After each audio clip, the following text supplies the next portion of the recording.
কি তোমরা কি ভাবছো এই কেকটা বাজার থেকে কিনে আনা? আরে না না, এই কেকটা তো আমি বাড়িতেই বানিয়েছি। তো এত পারফেক্ট ফ্রুট কেক কিভাবে আজকে বাড়িতেই বানিয়ে ফেললাম, এই রেসিপিটাই আজকে আমি তোমাদের সাথে শেয়ার করব। তার আগে যারা নতুন আমার ভিডিও দেখছো তাদেরকে বলি ফলো করে আমার পাশে থেকো। তো আজকের রেসিপি ফ্রুট কেক। দেখো, প্রথমেই কাজু কিশমিশ আর টুটি ফুটি চেরি আর মোরব্বা আমি একটু ময়দা মাখিয়ে সাইডে রেখে দিয়েছিলাম। তারপর শুকনো উপকরণগুলো একসঙ্গে মিশিয়ে নেব।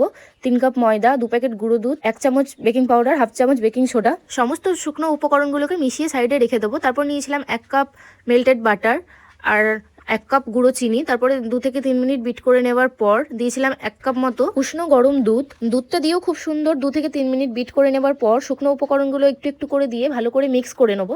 ভালো করে মিক্স করে নেওয়ার পর দিয়েছিলাম একটু বাটারস্কচ এসেন্স আর ময়দাতে কোট করে রাখা সব ড্রাই ফ্রুটগুলো ভালো করে মিক্স করে নিয়েছিলাম। কেকগুলো আমি সব অ্যালুমিনিয়াম ফয়েলে বেক করব, তার জন্য হালকা করে তেল ব্রাশ করে নিয়েছিলাম।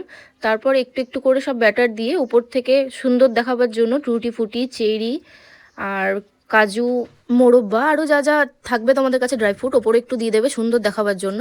তারপরে দেখো, মাইক্রো ওভেনে বসিয়ে দিয়েছিলাম কেকটা। সুন্দর করে কেকটা হয়ে গেছিলো। আমি 30 মিনিট টাইম দিয়েছিলাম। 30 থেকে 35 মিনিটের মধ্যেই কিন্তু কেকটা পুরো তৈরি হয়ে যায়। তারপর 30 মিনিট পর আমি একটা টুথপিক ভেতরে দিয়ে দেখে নিয়েছিলাম কেকটা হয়েছে কি না। আমার একটুও ব্যাটার লেগে আসছিল না, মানে কেকটা পারফেক্ট হয়ে গেছে। দেখতে যতটা পারফেক্ট হয়েছে খেতেও হয়েছিল ততটাই পারফেক্ট। বাই।